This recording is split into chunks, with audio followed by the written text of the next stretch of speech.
En la sesión de hoy vamos a explicar el régimen jurídico de los órganos autónomos que conforman el tercer conjunto de entidades que hacen parte de la estructura de la administración pública en el orden nacional. En las clases pasadas ya hemos visto que existe un gran conjunto de entidades que integran la rama ejecutiva del poder público como entidad del sector central o entidad del sector descentralizado. Pero ya en su oportunidad pudimos hacer alusión a que existe un tercer importante grupo de órganos que hacen parte de la administración pública, aunque no están integrados en la estructura de la rama ejecutiva del poder público. En ese orden de ideas importa conocer cuál es el concepto y por qué aparece la noción de órganos autónomos dentro de la estructura de la administración pública, cuál es el fundamento constitucional para permitir que ello sea posible y cómo se clasifican los distintos órganos que responden a esta caracterización. Sea lo primero señalar que conforme se da el proceso evolutivo de transformación de la estructura de la administración pública que responde a los roles que se le asignan al Estado y dentro de los mismos al papel que debe jugar el ejercicio de la función administrativa a su cargo, se ve como conveniente que existan dentro del Estado determinadas entidades que por razón de su función, aunque desarrollen actividades principalmente de carácter administrativo, no hagan parte de la rama ejecutiva y por lo tanto su función no dependa jerárquicamente del presidente de la República, sino que haya una tarea de colaboración o cooperación horizontal entre este tipo de entidades y el Ejecutivo. En ese orden de ideas aparece en el concierto comparado el concepto de autoridad administrativa independiente. Se genera una ruptura de la concepción clásica que hacía equiparar el ejercicio de la actividad administrativa del Estado con su configuración estructural a través de la pertenencia de todas las entidades y órganos que la llevaban a cabo dentro de la rama ejecutiva del poder público. Por lo tanto, la autoridad administrativa independiente es aquel órgano público que ejerce función administrativa, pero que no hace parte de la relación jerárquica de pertenencia a la rama ejecutiva del poder público. Luego veremos en particular por qué para las entidades que en el caso colombiano se les va a dar esta caracterización, se estimó conveniente por el propio constituyente que estuvieran en esa relación horizontal con el Ejecutivo y no en una dependencia jerarquizada y vertical como la que corresponde a la ya vista de las entidades que hacen parte del sector central o del sector descentralizado. En ese orden de ideas, el constituyente en Colombia recogió e incorporó esa noción de autoridad administrativa independiente, pero la redefinió dándole una noción distinta de órganos autónomos cuya autonomía la Constitución reconoce y que en el artículo 113, cuando establece el principio de separación de poderes, cuando define la existencia de tres ramas del poder público con titulares distintos y competencias diferenciadas, a la par señala que podrán existir otros órganos de carácter autónomo que complementarán el ejercicio de las funciones públicas a cargo del Estado. Eso posibilita que más adelante la propia Constitución concrete cuáles tipos de órganos van a responder a esta tipología y que luego la ley desarrolle la manera en que esa autonomía se va a poder realizar y llevar a cabo en la práctica. En ese sentido, desde la Constitución podemos distinguir tres grupos de órganos autónomos. Un primer grupo está conformado por los organismos de control. El constituyente estimó que no tenía sentido que el controlador fuera jerárquico subalterno del controlado, pues porque esto le resta cualquier independencia y efectividad a esa función de vigilancia y verificación del sometimiento a la legalidad y del cumplimiento eficaz y eficiente de sus funciones por parte de las entidades controladas. Y en ese sentido, estructura un título separado del de los órganos que hacen parte de las tres ramas del poder público para establecer cuáles son esos organismos de control y cuáles son sus competencias y funciones. Y desde allí distingue un conjunto de órganos de control que se articulan alrededor del Ministerio Público, como lo son la Procuraduría General de la Nación, la Defensoría del Pueblo y las personerías municipales, que fundamentalmente tienen a su cargo velar por el cumplimiento de la legalidad por parte de los servidores públicos y garantizar porque en el ejercicio de las funciones a su cargo exista una defensa, protección y promoción de los derechos humanos. Del otro lado, el segundo grupo de los organismos de control están agrupados en torno al ejercicio del control fiscal. El control fiscal es la vigilancia que se realiza sobre la gestión fiscal, que es el conjunto de actuaciones jurídicas, económicas y tecnológicas por medio de las cuales se integra y se dispone del patrimonio público para lograr la realización de los fines del Estado. Allí tenemos entonces a la Contraloría General de la República, a las Contralorías de las entidades territoriales donde éstas existan, es decir, en los departamentos y en aquellos municipios de categoría especial, primera o segunda, de más de 100.000 habitantes, que hayan sido creados por ordenanza o por acuerdo del respectivo Consejo Municipal. En este momento en Colombia, como hay 32 departamentos, existen 32 Contralorías departamentales y a nivel distrital y municipal, de los más de 1.100 municipios que hay en Colombia, solamente en 30 de ellos existen Contralorías municipales. En todos los demás municipios, la vigilancia de su gestión fiscal es llevada a cabo por la respectiva Contraloría departamental. Y finalmente, como el órgano que vigila la gestión de las Contralorías, se encuentra la Auditoría General de la República. Tanto los órganos que hacen parte del Ministerio Público como los órganos que conforman el control fiscal tienen garantizada la autonomía en función del mecanismo y periodo de quien es el encargado de dirigir a cada una de estas entidades. La autonomía no se deriva de un régimen jurídico particular, porque tanto las unas como las otras están sometidas en su integridad al régimen del derecho público, y desde ese punto de vista la relación con sus servidores públicos es preponderantemente en un régimen de carrera administrativa, o están sujetas al régimen de contratación estatal de la Ley 80, o aplican las reglas de los procedimientos administrativos de la Ley 1437. La autonomía se la da es el hecho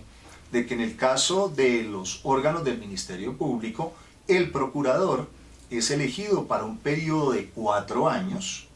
sin que, salvo que exista sanción disciplinaria o causa penal, pueda ser removido de su cargo antes de la terminación del periodo, mediante una elección que es realizada por el Senado, que escogerá de una terna de candidatos que son propuestos por la Corte Suprema de Justicia, el Consejo de Estado y el Presidente de la República. A nivel territorial, los personeros municipales son elegidos por los respectivos consejos tras un proceso de convocatoria y concurso, de manera que allí prevalece el criterio de mérito, que es lo que en el fondo, junto con la elección por el consejo, le da la autonomía al personero para vigilar la gestión de la administración municipal.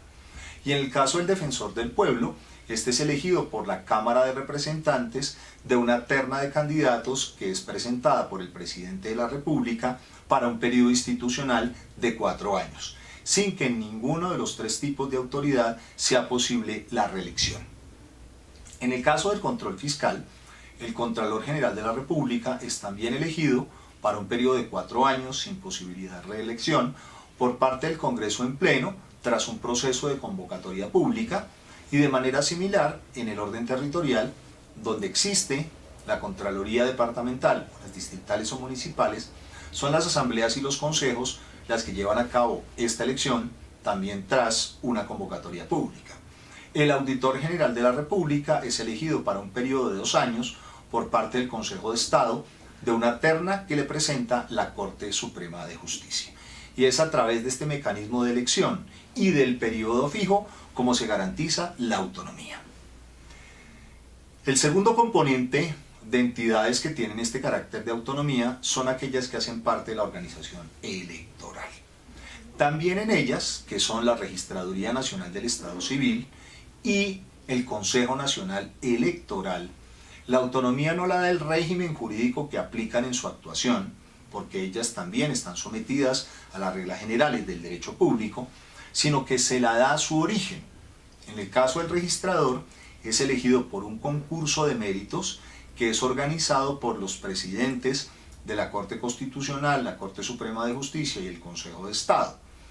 En tanto que los miembros del Consejo Nacional Electoral son elegidos también para periodos de 4 años sin posibilidad de reelección por el Congreso en pleno, por postulación que hacen los partidos políticos a través del sistema de cifra repartidora. En este caso hay una crítica en el sentido en que si bien esa forma de acceso al cargo garantiza una independencia de los miembros del Consejo Electoral frente al Ejecutivo,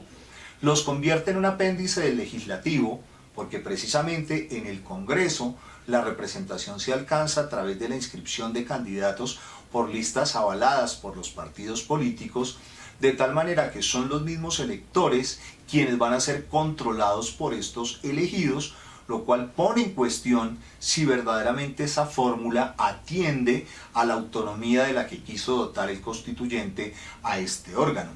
De allí que se haya insistido permanentemente en la conveniencia de modificar la regla de provisión del cargo de magistrado o miembro del Consejo Electoral para que realmente tenga autonomía, no solo frente al legislativo,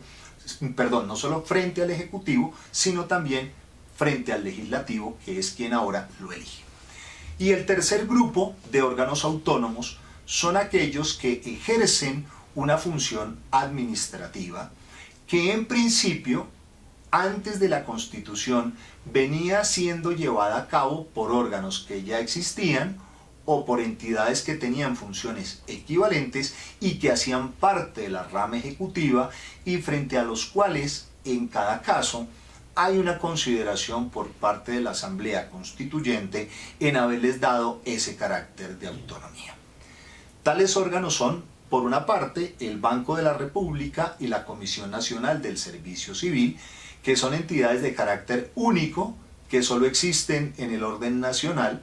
y por el otro lado, las universidades públicas y las corporaciones autónomas regionales, que existen en un número plural, pero que responden a un único régimen jurídico para garantizar esta autonomía. De estos 4 tipos de entidades es de los que vamos a ocuparnos en el desarrollo del resto de la sesión de hoy, porque en relación con ellos es donde claramente se ve reflejado el propósito del constituyente de que esta autonomía devenga no solo de su reconocimiento constitucional, sino de que haya un régimen legal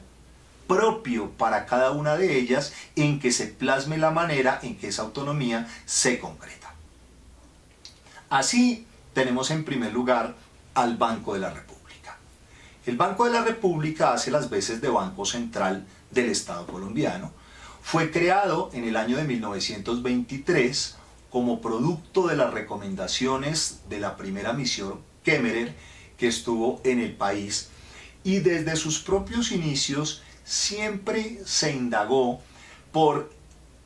establecer su propia naturaleza jurídica que no encuadraba ni se asemejaba a la tipología de ninguna de las estructuras que hacían parte de la administración pública en aquella época y a partir de entonces,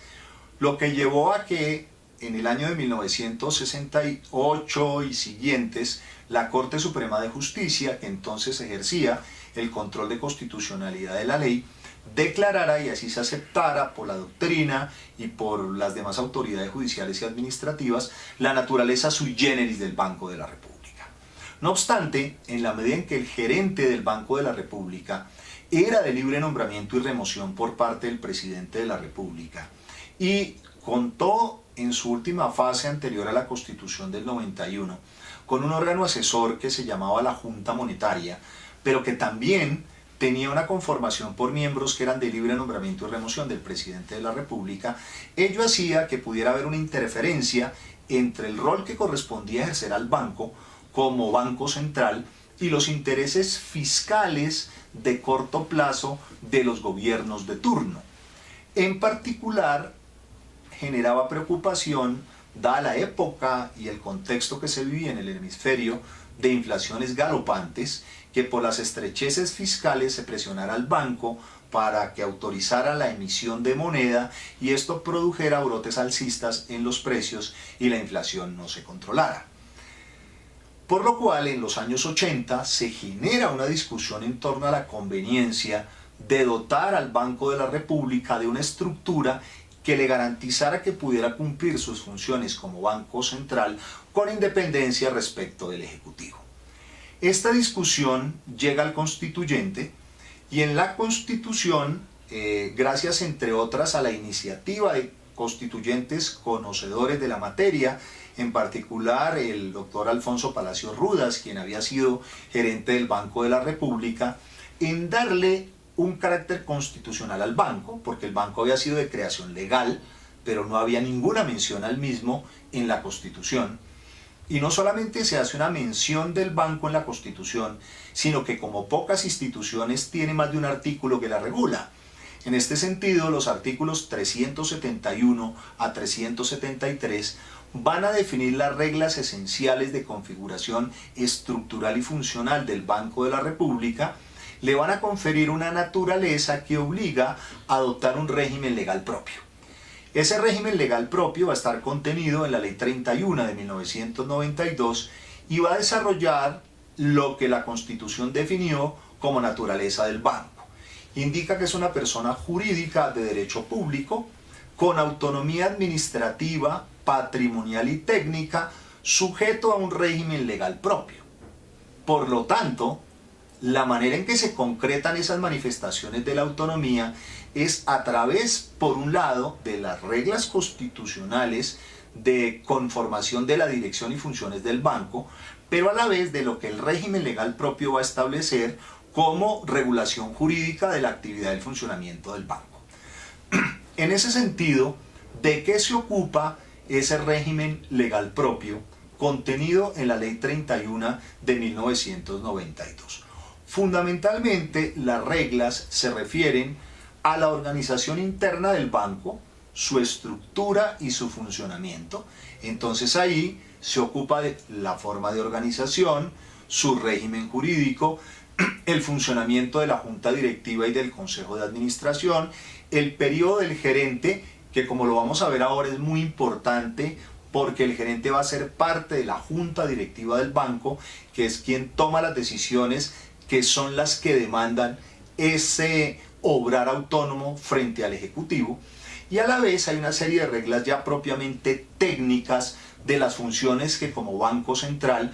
corresponde ejercer al Banco de la República y que tienen que ver con las reglas de constitución de las reservas, las normas para lograr una estabilización monetaria y cambiaria, el destino de las utilidades que el banco genera, a quién deben dirigirse y cómo administrarse, y finalmente de qué manera ejercer en todo caso inspección, vigilancia y control sobre la gestión del banco. Porque si bien es cierto, la autonomía permite tomar distancia frente al Ejecutivo y no obrar como un subalterno de este, no quiere decir que quede desprovisto de cualquier instrumento de verificación de que en su gestión se cumple con la legalidad que le imponen la Constitución y su régimen propio, y a la vez que los recursos con que cuenta se administran de manera adecuada para el logro de sus fines.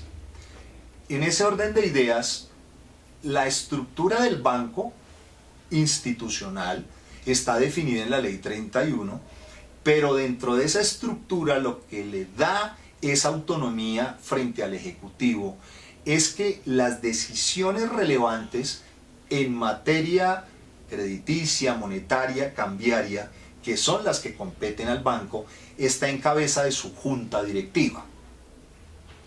De acuerdo con la Constitución, la junta directiva está integrada por 7 miembros. 5 de dedicación exclusiva, que son nombrados por el presidente de la República para periodos de 4 años, con posibilidad de un periodo adicional, y donde el presidente está obligado a ir renovando parcialmente la composición de la Junta del Banco, de manera que siempre haya una alternación en los periodos cuatrienales de miembros, lo que permite oxigenar e ir adaptando a las necesidades de la política pública en materia fiscal el ejercicio de las competencias del banco. La Ley 31 se encarga de establecer altos requisitos en materia de formación académica y experiencia para garantizar que además del periodo fijo sean verdaderos expertos y conocedores de la materia quienes lleguen a tomar estas decisiones.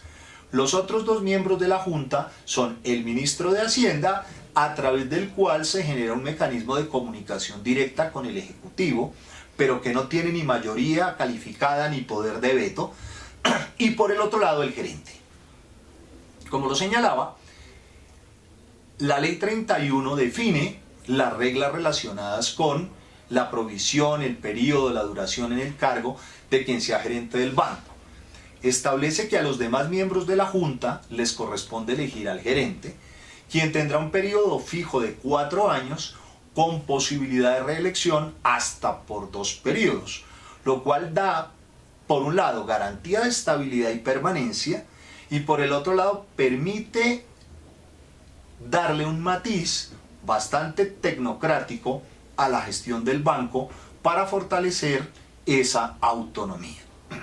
Ahora bien, ¿cuáles son las funciones básicas que el banco tiene que cumplir? Que son aquellas del ámbito competencial de la Junta Directiva, apoyados por el trabajo técnico que realizan los servidores públicos del banco. En primer lugar, y su razón de ser como órgano autónomo, es la de constituirse en la autoridad regulatoria en materia de moneda, cambios internacionales y crédito. A través de las decisiones que toma en estos temas, el banco incide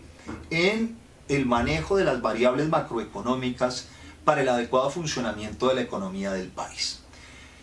La regulación de la moneda principalmente pasa por el uso de mecanismos que permitan controlar el dinero en circulación, de tal modo que el banco establece lo que se denomina como el encaje bancario, que no es otra cosa que la cantidad de recursos que de los depósitos que realizan los cuentacorrentistas o los titulares de cuentas de ahorro en los bancos no pueden ser prestados por los mismos bancos. Cuando se baja el encaje, aumenta el dinero en circulación. Cuando se incrementa el encaje, se reduce el dinero en circulación. Y el banco puede controlar así la velocidad a la que el dinero circula y por esta vía controlar las presiones alcistas que atentan contra el mantenimiento del poder adquisitivo de los ciudadanos. En un segundo plano, en relación con los cambios internacionales, a través de su intervención en el mercado de divisas, el banco induce un comportamiento del mercado para aumentar o disminuir el valor de nuestra divisa de referencia, que es el dólar de los Estados Unidos. Si bien no existe un control cambiario, que antes existió, se deja que el mercado libremente determine el precio de la divisa en función de lo que el banco estima como conveniente en materia de devaluación o revaluación de la moneda, que finalmente privilegia o perjudica a los importadores o a los exportadores, determina cuándo permite que el mercado opere libremente y en qué momento ha de intervenir, ya sea porque se esté descolgando demasiado el precio o porque rompa la barrera del techo que se ha previsto y entonces compra o vende divisas para incidir en la relativa estabilidad del mercado cambiario. Y finalmente, como autoridad regulatoria en materia de crédito, el banco determina la tasa de redescuento, que es el valor que les cobra a los actores del sistema financiero por los préstamos que éste les realiza, que les permite fondear la liquidez para atender la demanda de los retiros de los depositantes en épocas estacionales. El sistema financiero funciona sobre la base de la confianza, de tal modo que el banco presta muchas veces más lo que tiene depositado, de tal manera que si todos los depositantes concurrieran a un mismo tiempo a retirar sus depósitos, los bancos no tendrían cómo atender la demanda porque todo ese dinero se encuentra ubicado en préstamos. Pero es claro que en épocas como el pago de cesantías, el mes de diciembre, son estacionales donde hay un alto volumen de recursos que son solicitados o por los empleadores o por los asalariados para emplearlos en este tipo de actividad, y no necesariamente los deudores van a pagar en esos plazos. Esto genera una falta de liquidez que va a ser cubierta por el propio Banco de la República, que les cobra una tasa de descuento a los bancos que a su turno se traslada a los créditos que estos prestan a los usuarios. Cuando el Banco de la República baja la tasa de redescuento, eso debería verse reflejado en una disminución del valor de los créditos que les cobran a los deudores. Cuando el banco sube la tasa, pues a la larga eso se ve reflejado en un incremento del valor del dinero y lo que cuestan los préstamos para los usuarios del crédito. El control del dinero en circulación es el activo más importante de la autonomía del banco, porque es el que le permite de manera más directa incidir sobre uno de sus principales roles, que es el control de la inflación. Pues es evidente que normalmente los gobiernos tienen estrechez monetaria, porque habitualmente las necesidades de financiación exceden al recaudo tributario disponible, con lo cual existiría la tentación de presionar al banco para que aumente el dinero en circulación, aun si no existe el soporte en el sector real de la economía que permita mantener un equilibrio entre el dinero en circulación y la oferta de bienes y servicios que el mercado provee. Por eso la importancia de que el banco le pueda decir que no al gobierno,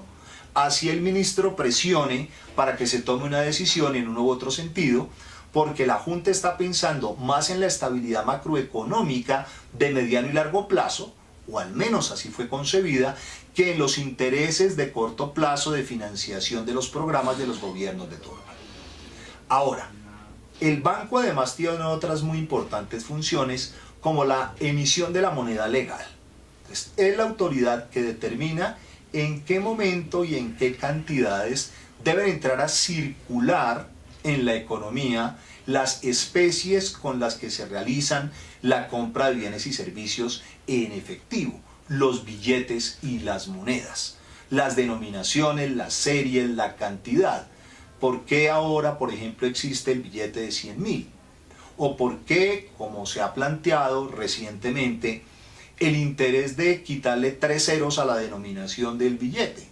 Todo eso obedece a esa función donde a partir de la emisión de la moneda, pues se genera una presión sobre los precios porque se está poniendo dinero en circulación, y eso, aunque facilita el intercambio, si a la misma velocidad la producción de bienes y servicios no responde, pues va a generar una presión alcista de los precios de bienes y servicios. En tercer lugar, al banco le corresponde administrar las reservas internacionales. Las reservas internacionales son la garantía que tienen los estados para acudir al mercado internacional del crédito y que la banca multilateral sepa que hay un respaldo para el pago de las obligaciones que el sector público o el sector privado de un país adquiere en el exterior. En ese sentido, las reservas están denominadas en divisas, y a mayor cantidad de reservas acumuladas, mayor probabilidad de contar con un mejor acceso al crédito, porque hay una mayor garantía para los acreedores de que efectivamente los deudores van a pagar. Entonces, a través precisamente de la intervención en el mercado de divisas y a través de la competencia que tiene para que finalmente las divisas que son adquiridas por los bancos para poder ser monetizadas y convertidas en pesos deban ser trasladadas al Banco de la República, pues este va generando una acumulación que es el que permite darle ese soporte al endeudamiento externo del país. También el Banco de la República es el prestamista de última instancia y el banquero de los establecimientos de crédito. Como antes se señalaba, es el banquero de los bancos. Entonces, cuando los bancos tienen dificultades de liquidez, si ya tienen problemas de solvencia, es otra temática que será competencia de la superintendencia financiera, porque ya se está poniendo en riesgo la propia supervivencia del banco. Y finalmente, la última función relevante que cumple la junta directiva del banco y el andamiaje de este para llevarla a cabo es la de servir como agente fiscal del gobierno. Entonces aquí el banco actúa como banquero del gobierno para facilitarle las operaciones de crédito, la relación de actuación para poder, por ejemplo, girar divisas para cumplir compromisos internacionales y de esta manera facilitar el obrar de la entidad pública de la cual él hace parte. Hay además otras funciones muy importantes que a lo largo de la historia del banco le han dado reconocimiento y que nada tienen que ver con este carácter de autoridad monetaria, crediticia y cambiaria, como son por ejemplo las que atañen a cuestiones de tipo cultural, la Biblioteca Luis Ángel Arango, el Museo del Oro, exposiciones permanentes a través de las cuales también se hace promoción cultural y el banco incentiva con sus propios recursos este tipo de actividades. La segunda de las entidades, creada esta sí por el constituyente, pero cuya función estaba dada con anterioridad en entidades dependientes del Ejecutivo, es la que concierne a la Comisión Nacional del Servicio Civil. Sin duda, en un estado donde todavía el sector público es un importante empleador, más de 1 millón de colombianos hacen parte de la estructura de la burocracia estatal, el tema del acceso al empleo es de particular importancia y sensibilidad. Por eso, a pesar de que en Colombia desde 1938 se había establecido el deber general de incorporación a través de un sistema de carrera administrativa, en la medida en que la provisión de los empleos, la regulación del acceso a los mismos, dependía de las directas competencias de las autoridades y gobiernos de turno, pues siempre se privilegió la pertenencia partidista, el origen regional y otros factores de cercanía con los administradores del momento para el ingreso a la administración pública en lugar de hacerlo a través del mérito como sistema base de una carrera administrativa. Por ello, la Constitución, en su artículo 130, previó dentro del capítulo de la función pública la existencia de una Comisión Nacional del Servicio Civil que se encargaría de gestionar y administrar el régimen general de la carrera administrativa y cuyo régimen propio se llegaría a establecer de manera tardía en la Ley 909 del año 2004. Esto fue así porque originariamente en la Ley 443 de 1998 se pretendió someter la comisión a una dependencia del Ejecutivo, creándola como un órgano asesor del Departamento Administrativo de la Función Pública, cuando la pretensión del constituyente era la contraria. Y en ese orden de ideas, la Corte Constitucional dictaminó que esa fórmula legal era inconstitucional y que el constituyente debería más bien tener en cuenta el modelo de la Junta Directiva del banco para establecer la estructura que garantizara la autonomía de la mencionada comisión. Ello llevó a que la Ley 909 ya estableciera con ese carácter a la comisión, definiéndola como un órgano de garantía y protección del sistema de mérito en el empleo público en los términos previstos en ese régimen legal especial, con un carácter permanente y de nivel nacional, independiente de las ramas y órganos del poder público, dotada de personería jurídica, autonomía administrativa y patrimonio propio. El que sea de carácter permanente y de nivel nacional, así explícitamente puesto en la norma, deviene de varias observaciones realizadas por la Corte Constitucional en su análisis de la comisión primigeniamente creada por el legislador, sentencia en la cual la Corte señaló que, a diferencia de lo que se preveía para la comisión como órgano asesor que ocasionalmente sería convocado por la función pública, la Corte dijo que su actividad tendría que tener un carácter de permanencia y que además, dado que la Constitución hablaba de la Comisión Nacional del Servicio Civil, se entendería que este era un órgano único para todo el Estado que cobijaría todos los niveles de la carrera, tanto en el ámbito territorial como en el ámbito nacional. Y por eso no pueden existir comisiones del servicio civil ni en los departamentos ni en los municipios, y esta comisión nacional se encarga de la gestión de la carrera administrativa tanto de las entidades territoriales como las entidades de carácter nacional. Ahora bien, en la medida en que existen regímenes especiales de carrera, de ellos no se ocupa la comisión porque ellos atienden a las particularidades propias del régimen que las ha establecido, tales como la carrera diplomática y consular, la carrera militar, la carrera policial, la carrera en el magisterio y tantas otras instituciones que tienen una forma particular también de provisión del empleo a través del mérito, pero con reglas propias de incorporación. Para todas aquellas que no tengan régimen especial, se aplica el régimen general, que es el que corresponde administrar a este organismo. En tal virtud, la estructura de la comisión es definida por su órgano de dirección, y ese órgano de dirección, de acuerdo con la ley, está conformado por 3 comisionados que son elegidos por un concurso de méritos que de manera alterna realizan la Universidad Nacional de Colombia y la Escuela Superior de Administración Pública, y que se van relevando de manera progresiva para preservar una memoria institucional en el seno de la propia comisión. La ley a su turno se encarga de establecer, como también lo hace la Ley 31 para los miembros de la Junta Directiva del Banco de la República, requisitos de acceso al cargo que en principio evidencien de entrada la idoneidad profesional del aspirante, de tal manera que llegue al cargo a aplicar su función y no a aprender de qué se trata la misma.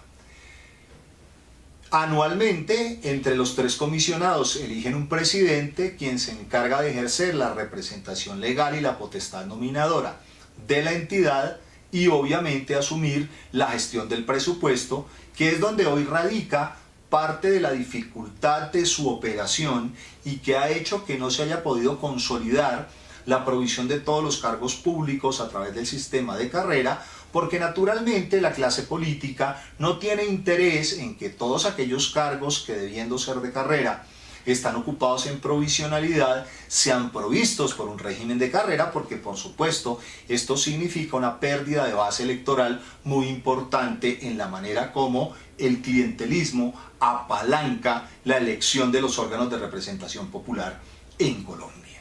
Ahora, esta comisión tiene 2 grandes grupos de funciones a su cargo, de un carácter sumamente especializado, que conciernen de una parte a la administración de la propia carrera, de realizar los concursos, efectuar las convocatorias, verificar y conformar las listas de seleccionables, constituir el registro de personas inscritas en el régimen de carrera, resolver los recursos que se interpongan contra las decisiones que tomen las entidades públicas a través de sus departamentos de personal, diseñar y definir los mecanismos de evaluación del desempeño con base en los cuales se establece la permanencia en la carrera, y a la vez tiene un conjunto de funciones relativas a la vigilancia de la correcta aplicación de las normas sobre carrera, porque son finalmente a las entidades a quienes corresponde gestionar la incorporación, la evaluación del desempeño, el retiro de sus servidores públicos, y al aplicar esas normas a esos servidores es probable que se incumplan con los parámetros legales, y por ende la comisión sería la que tendría que entrar a revisar y verificar que efectivamente los departamentos de personal, las áreas de gestión del talento humano en las entidades públicas, que deben garantizar el mérito como criterio de permanencia, ingreso y retiro, efectivamente así lo estén cumpliendo, atribución que puede inclusive llevar a que se adelanten procedimientos sancionatorios que concluyan con la imposición de multas, sumas de dinero que las entidades que están incumpliendo este régimen deben sufragar a favor del Tesoro. Habiendo explicado el régimen de que gozan el Banco de la República y la Comisión Nacional del Servicio Civil como entidades únicas de naturaleza autónoma, vamos a aludir ahora a una tipología de entidades que tienen un número plural de instituciones que con este carácter existen en el territorio nacional. Así tenemos, en primer lugar, a las universidades públicas, que pues, como su propia denominación lo indica, son instituciones de educación superior que se encargan de la formación del nivel que sigue a la educación media para toda la población colombiana. Las universidades han existido inclusive desde antes de la República, pero con ocasión del desarrollo que se le ha dado al rol que estas instituciones de formación e investigación han tenido, se vio la conveniencia de dotarlas de un régimen de autonomía independientemente si éstas tuvieran un carácter público o un carácter privado. ¿De dónde viene la autonomía de las universidades públicas y cuál es su alcance? El artículo 69 de la Constitución garantiza las libertades de enseñanza, aprendizaje, investigación y cátedra. Para que esas libertades puedan darse, se requiere que las universidades no deban seguir una determinada orientación pedagógica por parte del gobierno nacional que obedezca a criterios partidistas, ideológicos o de otra índole que cercenen la apertura de enfoques, programas, metodologías con que los estudiantes pueden encontrar acceso a sus expectativas de formación profesional. Ello derivó en que a las universidades, para poder garantizar esas libertades, se le reconociera autonomía para el desarrollo de su objeto y se plasmara en un régimen propio que está contenido en la Ley 30 de 1992. La Corte Constitucional tuvo que precisar que esa autonomía tiene un alcance referido al desarrollo propio de su objeto. La autonomía no es sinónimo de autarquía y por lo tanto no supone que las universidades públicas, por el hecho de ser autónomas, estén sustraídas del régimen de controles a que están sometidas todas las entidades públicas. Esto quiere decir que, en tanto en cuanto sus servidores son servidores públicos, tienen una responsabilidad disciplinaria y en tanto en cuanto administren recursos públicos, tienen un deber de dar cuenta de su administración ante la Contraloría y si éste evidencia que con ocasión de su gestión se han incurrido en pérdidas o daños al patrimonio del Estado, someter a sus responsables a procesos de responsabilidad de carácter fiscal. Para el caso de las universidades, pues como quiera que no son entidades únicas, como la Comisión o el Banco, pueden aparecer nuevas universidades de carácter público o de carácter privado que respondan a las necesidades de formación disciplinar o de un territorio determinado. Con lo cual pueden crearse nuevas instituciones con este carácter, pero su proceso de creación va a requerir una autorización por parte del Ministerio de Educación Nacional que les permita poder operar un registro que avale que cumple con unas condiciones mínimas de calidad para poder ofrecer programas de pregrado y posgrado en modalidad presencial, a distancia o virtual, dentro del territorio nacional o fuera del mismo. En esa medida, para la creación de una universidad, si es de carácter público, se requiere el soporte normativo que le vaya a dar vida, el acuerdo de un municipio o distrito, la ordenanza de un departamento o la ley, en el caso de que sea una universidad del orden nacional, y a partir de allí la formulación de un estudio de factibilidad a cargo del Ministerio donde muestre la viabilidad y conveniencia de crear la institución y por el otro lado la aprobación por parte del Consejo de Educación Superior, que es un Consejo Superior de la Administración, a los cuales ya hemos hecho referencia en sesiones anteriores, que le permita comenzar a operar. Ahora bien, mientras que las universidades privadas tienen un régimen propio definido por sus propios estatutos en cuanto a su organización, lo cual no implica que no deban cumplir exigencias de calidad para que puedan operar programas en concreto, la universidad pública sí tiene una estructura mínima definida por la ley que toda entidad de este carácter debe atender. En ese sentido, la estructura de las universidades públicas está conformada por un Consejo Superior Universitario, que es el principal órgano de dirección de la universidad,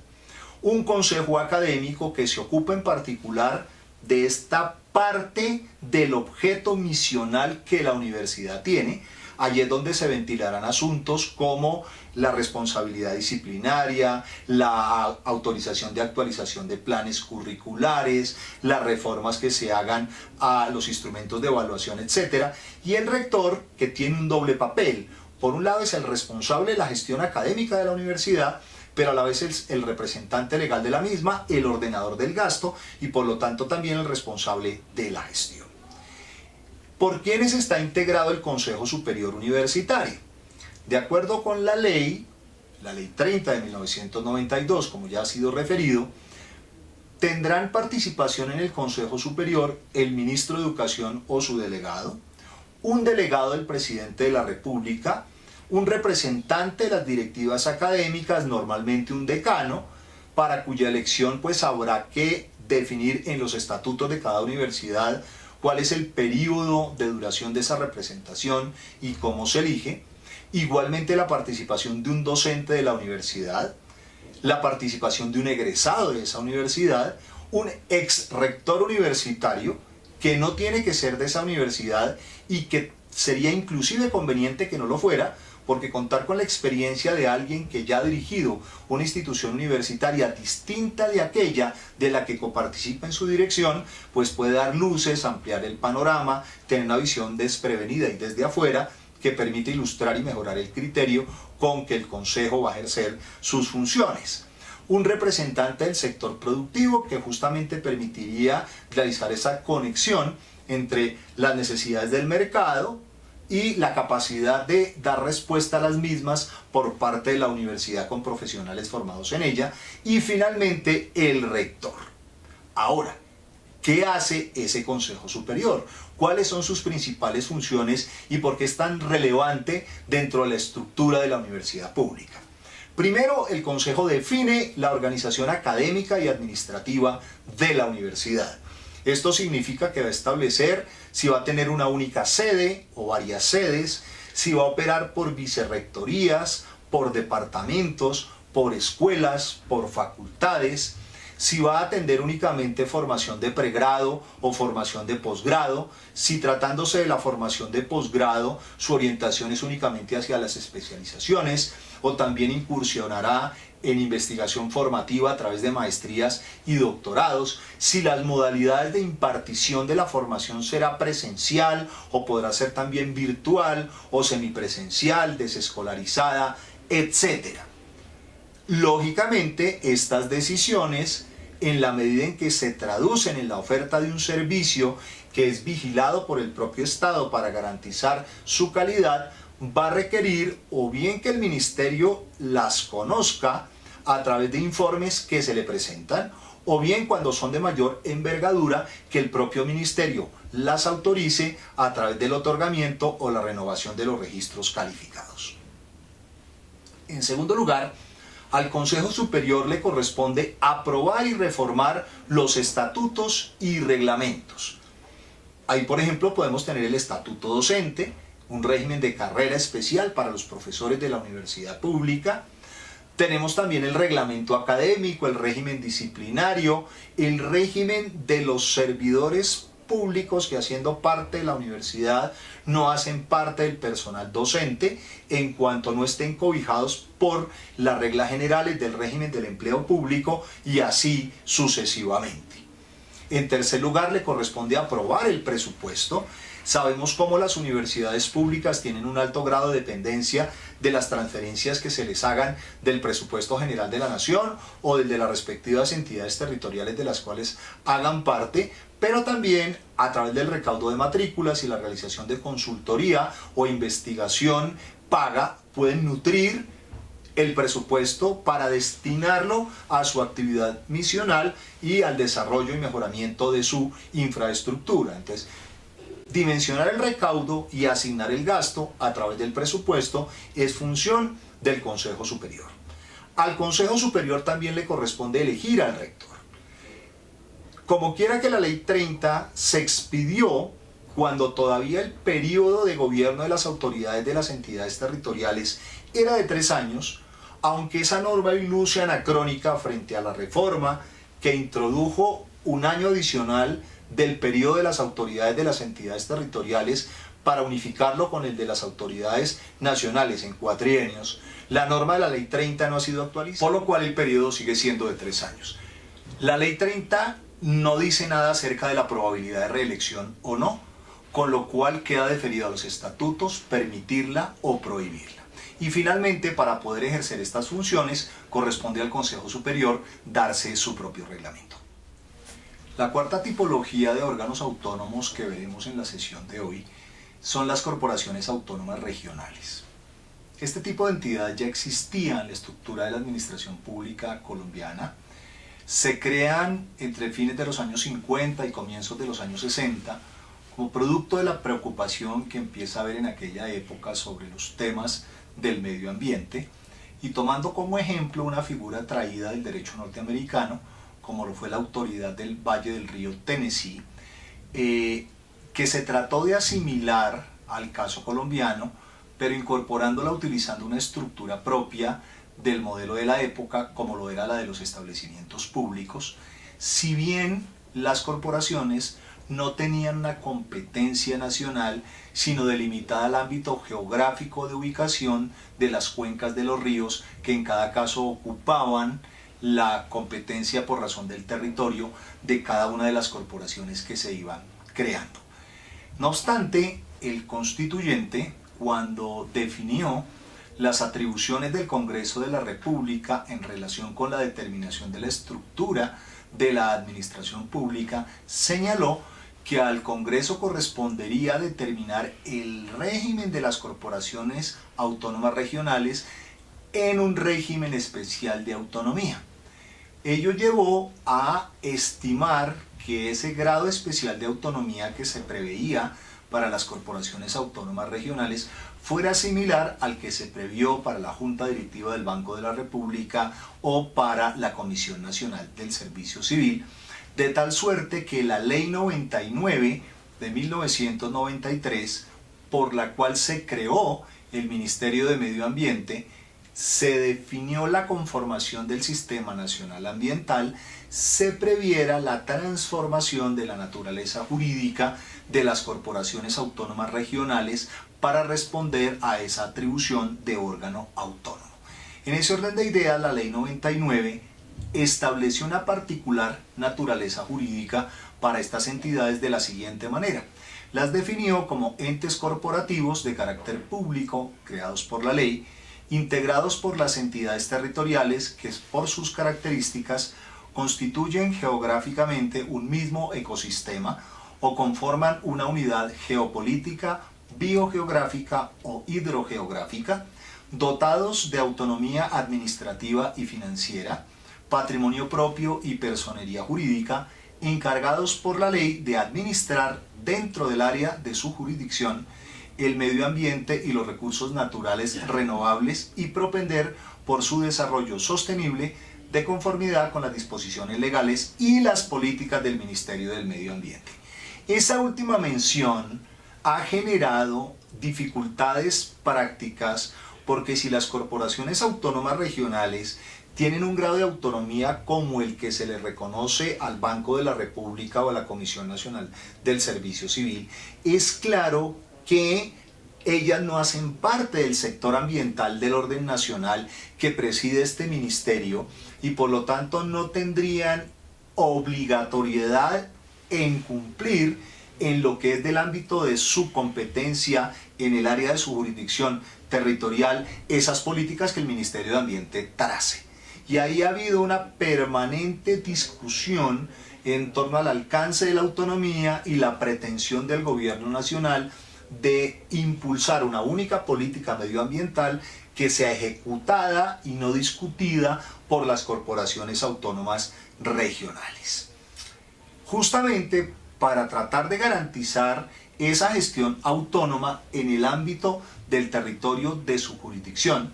que entre otras cosas la ley 99 compartimentalizó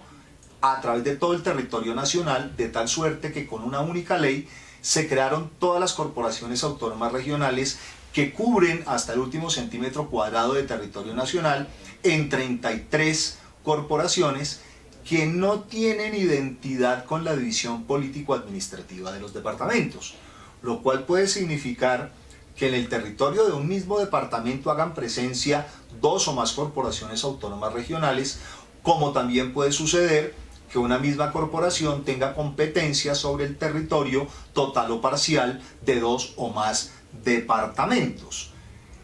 Decía entonces que esa autonomía se trata de garantizar a través de la configuración de su estructura de dirección. Esa estructura de dirección está integrada primero por una asamblea corporativa que está conformada por los alcaldes y gobernadores de todos los municipios y departamentos sobre los que tiene competencia territorial la corporación, cuyo rol más importante es la elección de aquellos miembros del consejo directivo que no tienen participación propia definida por la ley, porque es el consejo directivo quien finalmente tiene las competencias más importantes en materia de aprobación del presupuesto y en materia de elección del director general. Este consejo directivo está conformado por el gobernador o los gobernadores de los departamentos en los cuales ejerce competencia la Corporación Autónoma Regional,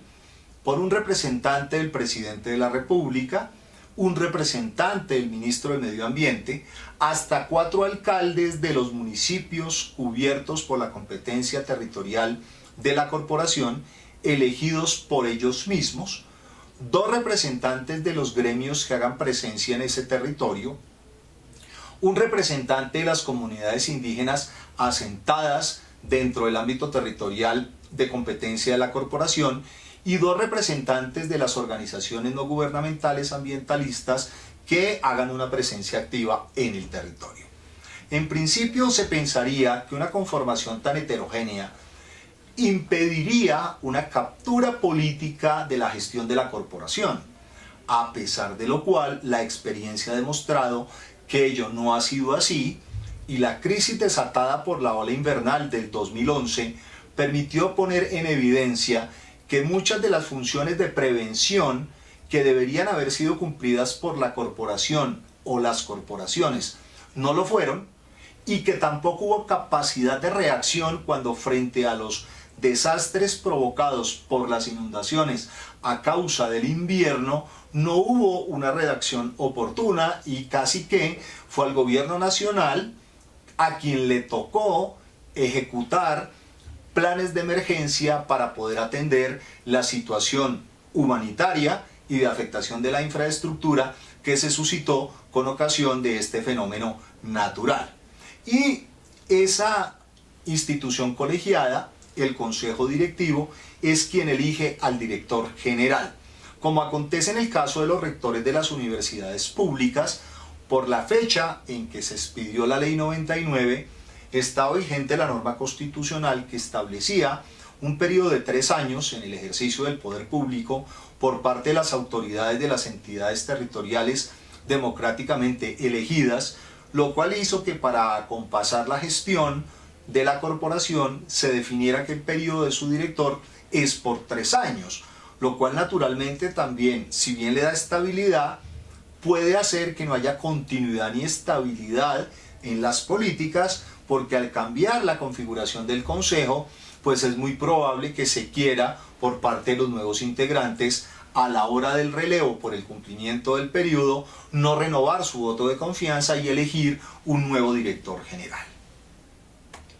Finalmente, pues, ¿cuáles son las funciones que en materia ambiental tienen a su cargo estas instituciones y que son tan importantes para la preservación y conservación de los recursos naturales y del ambiente? La Ley 99 describe y detalla funciones que tienen que ver con la planificación y el ordenamiento ambiental del territorio, lo cual supone una armonización y articulación con las competencias que sobre los usos del suelo y el ordenamiento territorial tienen los municipios y de manera residual los departamentos, funciones directas de administración del medio ambiente, salvo para aquellos municipios de más de 1 millón de habitantes que cuenten con una autoridad ambiental propia, como sucede con el caso del Distrito Capital, y en todo caso en aquellos ámbitos que tengan que ver con el componente rural de los planes de ordenamiento territorial, sigue habiendo la necesidad de que la Corporación Autónoma Regional autorice la componente ambiental de esa parte del POT para que el mismo pueda ser aprobado por la autoridad de representación política correspondiente. También le corresponde directamente la ejecución de proyectos de conservación o de mitigación, expedir normas particulares en materia ambiental para el territorio de su competencia, promover proyectos de investigación científica, desarrollar actividades de educación e información ambiental para la población, especialmente de aquellos sectores que desarrollan actividades que generan afectación del ambiente y en todo caso para los niños y jóvenes, efectuar actividades de control, seguimiento y sanción, lo cual también las convierte en una autoridad de policía, y finalmente brindar asesoría, coordinación y apoyo a las entidades territoriales en lo que tiene que ver con sus competencias propias en gestión ambiental. Recapitulando entonces, los órganos autónomos responden a un querer del constituyente en que existan entidades dentro de la estructura administrativa del Estado que no tengan una lógica de subordinación jerárquica frente al Ejecutivo, sino que interactúen con él en un plano horizontal de cooperación y coordinación,